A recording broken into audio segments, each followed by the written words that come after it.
Hey y'all, Scott Horton here for the Council for the National Interest at councilforthenationalinterest.org. CNI stands against America's negative role in the ongoing Israeli-Palestinian conflict, the war party's relentless push to bomb Iran, and the roles played by twisted Christian Zionism and neocon-engineered Islamophobia in justifying it all. But they can't do it without you. Support CNI's push to straighten out America's crooked course. Check out the Council for the National Interest at councilforthenationalinterest.org and click Donate under About Us at the top of the page. All right, you guys, welcome back to the show here. I'm Scott Horton. That worked pretty well. My email's got a few donations in there. Thank you guys very much. I'm going to make it worth your while right now. I got Mitchell Prothero on the line. He's reporting from Erbil in Kurdistan, the nation formerly known as Iraq, for McClatchy newspapers. And his latest, you can find it at McClatchydC.com, or if you get stuck behind the paywall, which is a new thing of theirs, unfortunately, head over to the Miami Herald, miamiherald.com. You can read all the McClatchy stuff there, too. Islamic State's brutal videos send message to friend and foe alike. Welcome back to the show, Mitchell. How you doing? Oh, I'm doing all right. How are you today? I'm doing great, man. I really appreciate you joining us here. And I went and found the whole video after reading your article last night on Live Leak and watched it. Unfortunately, I don't speak any Arabic, so I didn't understand much of what they were saying, but I'm pretty sure I did understand what I was looking at there. Sure is a brutal message, no doubt about that. Before I ask you to tell us that story, let me just start with the big headline here from antiwar.com this morning. Margaret Griffiths has been keeping track of Iraqi casualties for about a decade straight now, and her brand new report is out. Over 5,000 killed across Iraq in July, and I happen to know that that is her conservative lowball estimate. When she's compiling all these things, she tries to be very, very careful about what gets credited and counted or not.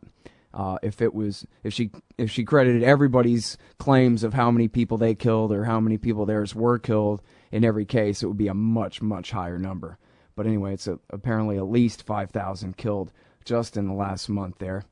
And so, well, I guess so. My first question should be: does that sound about right to you, or more or less? What do you think? Well, it's incredibly hard to tell. I mean, it's I'd call it a reasonable number. Yeah. Part of the problem with the situation in Iraq for all of us is that neither side really wants us on the battlefield or to have access to the civilians, to the areas that are contested.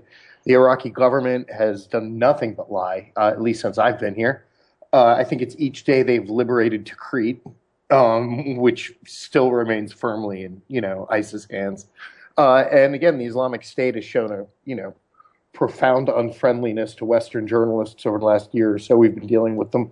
That I'm not really inclined to deal with them one-on-one. Right. So we just really can't get to large swaths of the country. But yeah, I wouldn't call that number outrageous at all. I'd probably have to, go through a methodology. But I mean, alone on soldiers, I'd have to say, and from what I can tell, it's most of the killing has been limited to combatants, or, what we're seeing a rise of right now are what we call, Shia sort of death squads, going after people in the Sunni community in Baghdad and some of the surrounding areas, and just summarily executing them. They might be insurgents or supporters of ISIS, or they might not be. There's no real clear process on, how those guys ended up dead. Now, is that Badr and Sadr, or that's others too? Yeah, it's going to be a whole mix of those guys. Sadr's people have been relatively quiet compared to some of the other groups, but yeah, I mean, just, there's been nonstop reports. I think Human Rights Watch just came out with a pretty interesting one in which they tracked, hundreds of just, people in the last 6 months who've gone missing in majority Sunni areas as part of the crackdown that we'd say against the Islamic State. And, knowing what I know about, Maliki, the Iraqi security services, and just the way things roll in Iraq in general, a large number of those people are going to be sort of caught in the crossfire, have the wrong ID cards at the wrong checkpoint at the wrong time, or, even have a house somebody in the neighborhood coveted, for all I know. I mean, There's a lot of ways to die in this country. Yeah, Dar Jamail is talking with some of his contacts in Sunni neighborhoods in Baghdad, and they said they're as terrified or more than 2006, 2007, the very worst days of the Civil War. They know that, their days are numbered. They've been warned. Some of their people have already been killed. Well, yeah, I mean, this is one thing that we noticed with great irony during that time, and I to a certain extent covered it back then, was, in the earliest days of the American occupation here, it was the Sunnis who first sort of rejected the Americans' presence. They started fighting them out in the Al-Anbar, Fallujah, up through the areas we're hearing now, like Samarra, Tikrit, and even in parts of Baghdad. And the whole time you were thinking, you guys don't kind of get that 60% of the country wants to kill you. You're going to really be happy about those American soldiers, at some point. And by about 2007, it had dawned on the Sunni community that the Americans were the only reasons why they weren't being genocided. And it actually broke down. I remember knowing that the Iraq had completely inverted itself when the most hardcore Sunni militant neighborhood in Baghdad, a place called Adamiyah, which today is what we'd call pretty restive as well, at one point rejected Iraqi police from entering into the neighborhood at all unless they were accompanied by U.S. troops. And at that point, you thought, well, down is up is down. Cats are burying dogs. I mean, the Sunnis aren't going to, they're not going to let Iraqis in unless American troops are with them. Well, the bad news with this situation is there aren't any American troops. There aren't going to be any. And, so right now I'd be absolutely terrified if I was a normal law-abiding Sunni living in one of those areas. Yeah. Well, we could spend the whole rest of the show talking about American politics about this if you let me, Mitchell, but so I won't. Tell me about this video and tell me what you learned from this new 36-minute video. People can find it at liveleak.com. Let me see. The quote here is, Islamic State in action. Yeah, well, first off, I don't want to be seen as encouraging people to go watch it because it's really just, some horrible, horrible stuff. And, there's a joke in journalism, we watch this stuff so you don't have to. But I guess you've taken a look at it. It's the stuff nightmares are made of. It's ugly, man. Yeah, it really is. And, I'm getting a little old for I've been watching videos like this off and on for 10 years now. After a while, it starts to bore you a little bit. It's just awful the way that, you become numb to this sort of violence. But what we're seeing is, unlike back in the day in the founding group, this is the Islamic State derives from what we call Al-Qaeda in Iraq, the Abu Musab Zarqawi group that, started off in various incarnations and, the early in the American occupation. They sort of were one of the first proponents of these sort of, videotape yourself sawing off somebody's head style things in order to shock and outrage people. But they were just kind of a bunch of, at the time at least the foreigners were just sort of a bunch of psychopaths and school shooters. And so they didn't really have an overarching ethos behind what they were attempting to do other than just chop dudes' heads off and videotape and terrify everybody. What I'm seeing now with the Islamic State is, and they're certainly, absolutely brutal people, but there's a little bit more thought going in behind it now. And what I concluded in watching this latest video and talking to a lot of analysts that I respect on this stuff, so we all sort of came to the same conclusion, which is that they're carefully targeting this violence. When they're killing people in these spectacular, disgusting, even almost factory farming style ways, like, if you watched part of it, you felt like you were watching industrial killing. They're targeting people that they're automatically going to be hated by the people they're trying to reach, which is the mainstream Sunni community. These people, whether they're in Syria or Iraq, already hate the regime soldiers. So there's not going to be much disgust or, sympathy for these guys as they're getting smoked. So there's very little political cost to the Islamic State to do this. The upside for them is, a multitude of things, one of which is just people are psychologically terrified of them. If you get caught by these guys, you're going to suffer some of the worst deaths imaginable. Or, there's very little chance of you getting let go. At best, you're going to get shot in the head. And, it's absolutely terrifying if you're an Iraqi policeman or an Iraqi soldier. They've been setting you up psychologically now for a couple of years to the point that if you hear these guys are coming, you might decide to run for it. And that'd be a very reasonable, point of view. That's one. The other thing that we're getting from this is it's a bit of a warning to people. Like, look at what we can get away with. We can kill 1,200 soldiers. We are the power now. Right. All right, well, we'll have to pick that up On the other side of this break, sorry about that, it's Mitchell Prothero from McClatchy Newspapers reporting from Erbil, Kurdistan. Islamic State's brutal videos send message to friend and foe alike is the headline at McClatchydC.com and MiamiHerald.com. We'll be right back.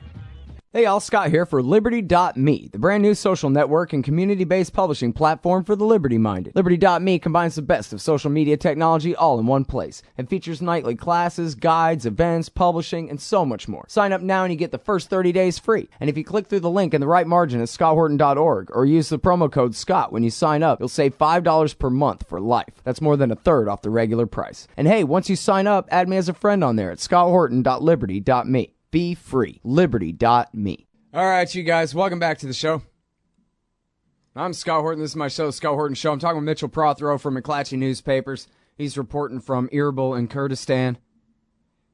And his latest piece is about the latest Islamic State propaganda video on the path of the prophets. And when we were interrupted by the commercials there, the point you're making, Mitchell, I think was there's really two goals here. One, to tell the choir, look at how tough we are. We're not going anywhere. No one can defeat us. And to tell their enemies, you better run because you don't want to get caught by us, which is really, it's a force multiplier, right? The terror that they instill even in the armed soldiers of the Iraqi government. Oh, absolutely. I mean, it starts giving you the hinks a little bit when you've seen enough of this.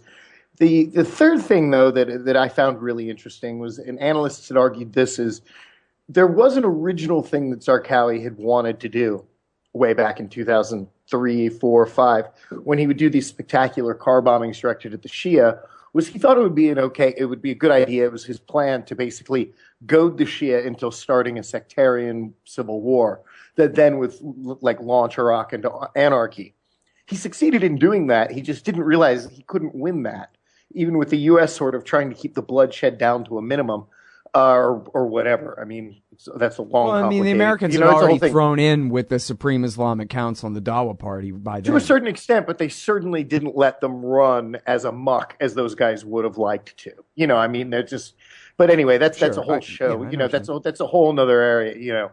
But anyway, what he didn't realize was that there was no way for him to actually win that. The Islamic State's doing the same thing right now, but in essence, they're goading these Shia militias into committing atrocities against the Sunni public, like we were talking about how terrified one might be to be a Sunni right now, in particularly Baghdad. Shia death squads do appear to be operating, grabbing military-aged males and other type of, just about anybody off the street and disappearing them. And then, as a response to that, then the Islamic State can turn around and say to the Sunni community, we are your protector. Unlike Zarqawi, they can be. And so that's a powerful motivation as well. It's a very cynical one in which they're intentionally goading their enemy into killing, civilians that are their own people, Sunnis, in order to make the point that they're necessary. So it's just some really sophisticated messaging that they're doing here. Mm-hmm. And it's something that Zarqawi was never really able to do, which was protect the Sunni community from the Shia. And that's one of the things that ended up making the Sunni tribes that are now on the side of ISIS, flip on him at the time and start the Sawa and the Awakening Councils and, help basically the thing that the Surge took credit for, the turning of most of the insurgents against the insurgency because, America bought them off.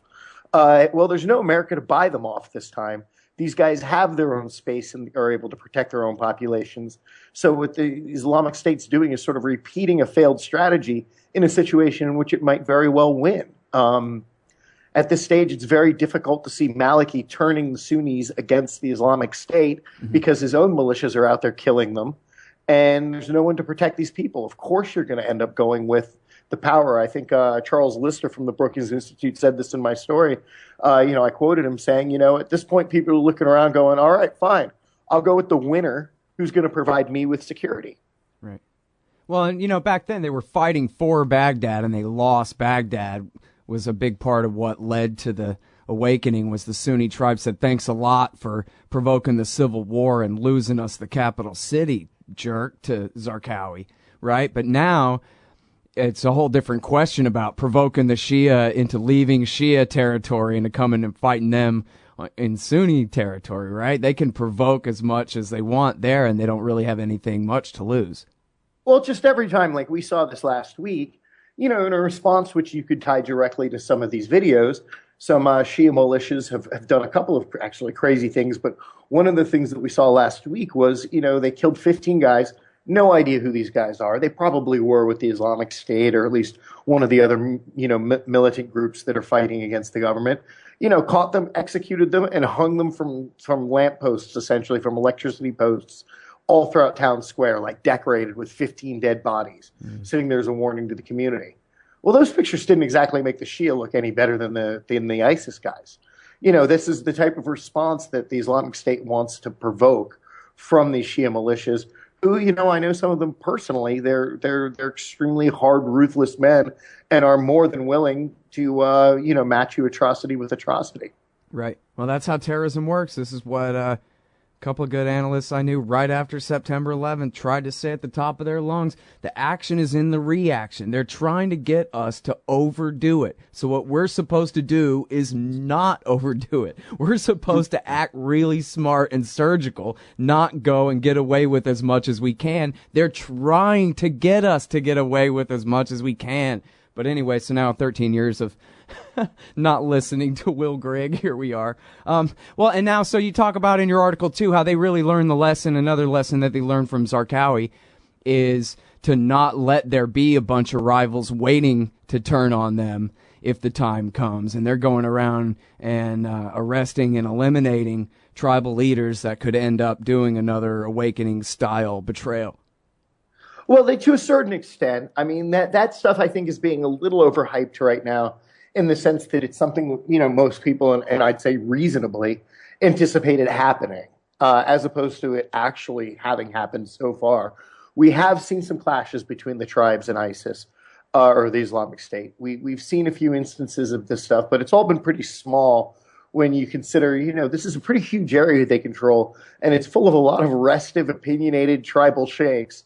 There hasn't been a lot. People have been, for the most part, as one analyst said to me the other day, to a certain extent, this did restore Sunni honor, restored a certain sense of Sunni dignity and control over their own destiny. And so for the most part, even people uncomfortable with the Islamic State have been willing to go along with it to see how it plays out. The only question is, once they decide it doesn't work, and I do think a lot of people will eventually get to that, how are they going to be able to be in a position to stop it? Will the momentum have already taken on its own power? And can you at that point turn on them? And what I would argue is, and this is something that I'm working on for next week, it's going to be very difficult for Sunni tribes with each week or month as this goes on, or these other groups, to change their mind and decide to oppose ISIS. A lot of the factors that were on the ground in 2006, 2007, that allowed them to make that decision and eventually kick these guys out, they're not there now. Namely, suitcases of cash from the CIA are not coming. And the other one that I think people underrated as an important part of the surge was that the tribal sheikhs themselves had American military bases in the neighborhoods to go to work out of on cell phone, where they were safe and couldn't be assassinated while they rallied their guys and cleared out the neighborhoods. Well, there are no bases for them to hide on right now. If they want to oppose ISIS, they've got to do it from their house. And eventually somebody's just going to, throw a suicide bomber in their front yard and kill them. It's just, it's just an incredibly different situation. And I think that some of these Sunni tribal leaders, some of which I've talked to, are playing a very cynical and very dangerous game where, like everyone else, they're underestimating the long-term determination that we're seeing from the Islamic State to be around a year or two from now. I'm not saying they definitely will be. I'm just saying you can't underestimate how much thought by serious men has gone into this. When you see these videos, you think they're just savages. Well, they might be savages, but they're very thoughtful, very smart savages, and they've got a plan. Yeah, well, that's always the biggest mistake you can make, is to assume that your enemies are stupid just because you can't understand what language they're speaking or something like that, which seems to be a big part of American policymakers' problem. Well, actually, to a certain extent, I've seen from the Americans are starting to treat it with some sophistication. I mean, Bush was notorious for basically doing everything bin Laden ever wanted him to do. I'd say, Benjamin Netanyahu in Israel is a perfect example of a tough leader who seems just absolutely intent on doing exactly what his enemy wants him to do. I've studied a little bit of warfare and strategy in my day, and one aspect of war is you try to do things your enemy doesn't want you to do, like blow up all of Gaza. Like it just. But I will give the Obama administration some credit. It doesn't always seem like they've got a coherent policy, but one thing that is clear to me is that at least these guys have been around the block long enough that they're not easily drawn in to stupid situations. And one of them is, I think they're just watching Iraq right now. The rest of the world, and certainly the Iraqis, are incredibly frustrated with how long they're taking, because I don't know that they can see where they'd make a difference. I've had a U.S. intelligence official tell me on background in the last month, we're not going to help Iraq because it wouldn't matter if we did. Like, the Iraqi government as it stands now can't be saved. We can't come in and fix it. So we're not going to bother. We've got to wait for something else to change before we can start adding the influence that we can add with money and equipment and, whatever, support, drones. These are all cards that the U.S. government can play. Right now, they do not seem inclined to play any of them because they don't think in the current environment it'll make a difference one way or another. And, after 8 years of George Bush, I'm not the world's biggest fan of the Obama administration's foreign policies, but I will say at least some ruthless thoughtfulness is a welcome change over, what we would have seen probably from the Bush administration by now. Yeah. Hey, even if they're just afraid to do it, I'll take that too, whatever kind of reluctance, whatever could slow them down. But now, so the opposite of that, though, is the pile of successes since the fall of Mosul and, since before, obviously, but they've moved, the Islamic State has moved its forces in some number back into Syria, and they're consolidating their gains there, put a bunch of beheaded skulls up on pikes and all that, just like in Tikrit, over there in what's now, I guess, Western Islamic State province. Well, that's the capital. Yeah, Raqqa. Raqqa's the capital. Raqqa's been the capital since last year. Right. This is the capital of the Islamic Emirate. And so now, has the Islamic State had a major setback since the fall of Mosul at all? No. Some people would argue that they took over the Shar gas field in western Syria, in Hama province, and killed, I think, the reports were really high, killed 300 Syrian soldiers in one day, took over a natural gas field. And then the next day or two later, the regime came back out and said, okay, we retook it from them in heavy fighting. I don't know the exact details, but my impression had been that they went in, they killed everybody, they knew they couldn't hold it, they blew it up, and then they left. Mm. And that's about the closest thing to a major setback I've seen them have since Mosul fell. One thing I would say is that they've also been very careful to not overreach. They had an initial string of success, and some of us wondered if they were going to go too far and push their luck. And what I've got to tell you right now is they're planning something else, and I don't know what it is. Yeah. But it's my guess, if I just had to pick something off of a map, I would say look for them to expand as far as they can into Sunni majority areas of Syria, like the city of Aleppo, which right now is held by rebels, under siege by the regime. I would not be surprised to see, the Islamic State roll in and attack both in an effort to take over that city, because on paper, at least, that city is something they could hold. They don't seem interested in going after places they can't hold, namely further into the south of Iraq, where then you're dealing with, millions of Shiite tribe members who, even if they don't have very much training, all have guns and are willing to die to keep you out. Right. They haven't shown much appetite for storming into those areas. They're being very careful not to overextend themselves and to consolidate what they've taken. So right now we're in a lull where we're kind of waiting to see what the next move is. Another coherent move would be maybe not to take Baghdad, but to simply gut the center of it and absolutely terrify everybody and prove once and for all there is no central Iraqi government. That would also be something that could be on deck. I forgot who I was reading who was emphasizing how many howitzers that ISIS has now, that they could just shell Baghdad for months. Well, that's me. And I wrote that.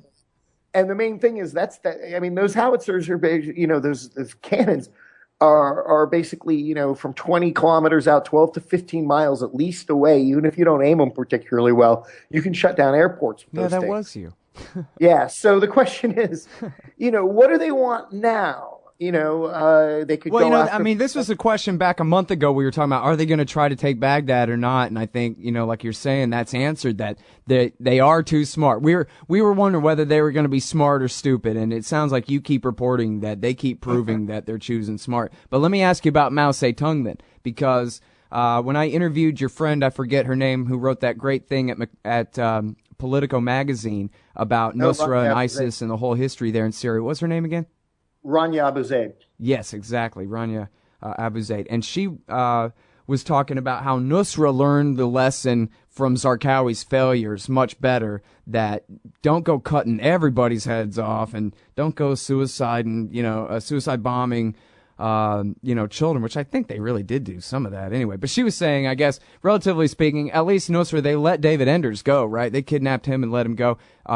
They're nicer to the locals than old Zarqawi's group ever was. But she also says that ISIS had kind of refused to learn this lesson, and they were still much more comparable to Zarqawi than to the Nusra guys in Syria. Only I wonder how true that still holds now, post-fall of Mosul and all that.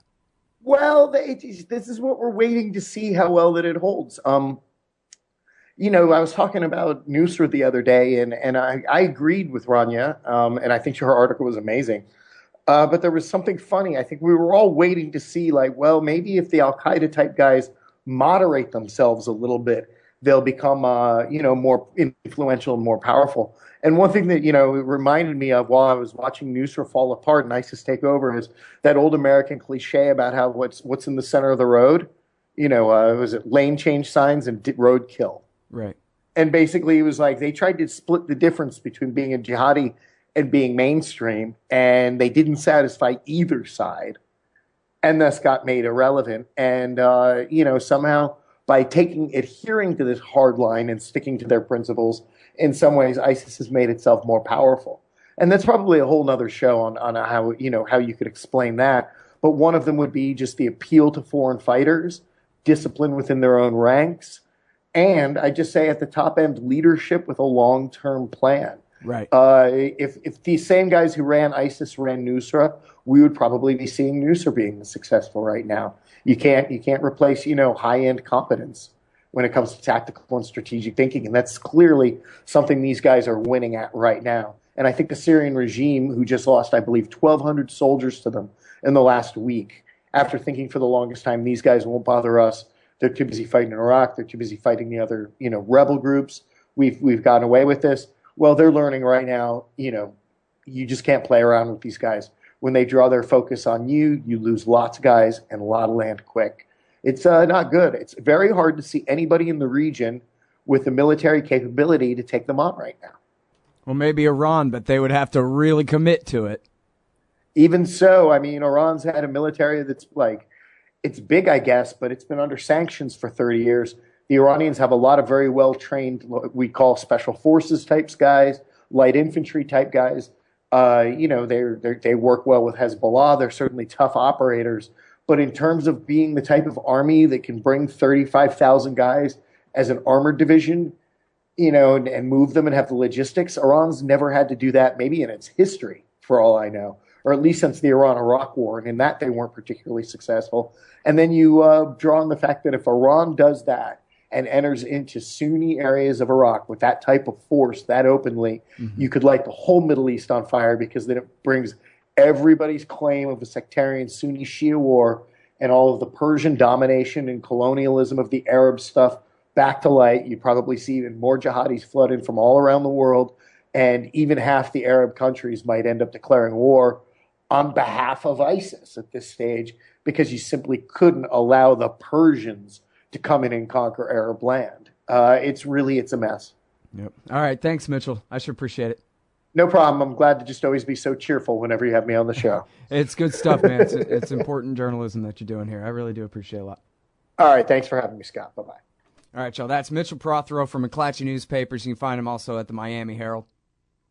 Hey, y'all. Scott Horton here. It's always safe to say that one should keep at least some of your savings in precious metals as a hedge against inflation. And if this economy ever does heat back up and the banks start expanding credit, rising prices could make metals a very profitable bet. Since 1977, Robertson Roberts Brokerage Inc. has been helping people buy and sell gold, silver, platinum, and palladium. and they do it well. They're fast, reliable, and trusted for more than 35 years. And they take Bitcoin. Call Robertson Robertson at 1-800-874-9760 or stop by rrbi.co. Hey, all, Scott Horton here for The Future Freedom, the monthly journal of the Future Freedom Foundation. As you may already be aware, Jacob Hornberger, Sheldon Richman, and James Bovard are awesome. They're also in every issue of The Future Freedom, and they're joined by others of the best of the libertarian movement. People like Anthony Gregory, Wendy McElroy, Lawrence Vance, Joe Stromberg, and many more. Even me. Sign up for The Future Freedom at fff.org/subscribe. It's just $25 a year for the print edition, $15 to read it online. That's The Future Freedom, edited by Sheldon Richman at fff.org/subscribe. And tell me you heard it here. Hey, y'all, Scott Horton here. Are you a libertarian and or peacenik? Live in North America? If you want, you could hire me to come and give a speech to your group. I'm good on the terror, war, and intervention, civil liberty stuff, blaming Woodrow Wilson for everything bad in the world, Iran, central banking, political realignment, and, well, you know, everything. I can teach markets to liberals and peace to the right. Just watch me. Check out scotthorton.org/speeches for some examples and email me, scott@scotthorton.org, for more information. See you there. The military-industrial complex, the disastrous rise of misplaced power. Hey, y'all, Scott Horton here. I'd like for you to read this book, The War State, by Michael Swanson. America's always gone to war a lot, though in older times it would disarm for a bit between each one. But in World War II, the U.S. built a military and intelligence apparatus so large, it ended up reducing the former constitutional government to an almost ceremonial role and converting our economy into an engine of destruction. In The War State, Michael Swanson does a great job telling the sordid history of the rise of this national security state, relying on important first-hand source material, but writing for you and me. Find out how Presidents Truman, Eisenhower, and Kennedy all alternately empowered and fought to control this imperial beast, and how the USA has gotten to where it is today, corrupt, bankrupt, soaked in blood, despised by the world. The War State by Michael Swanson, available at Amazon.com and at Audible.com. Or just click the logo in the right-hand margin at scotthorton.org.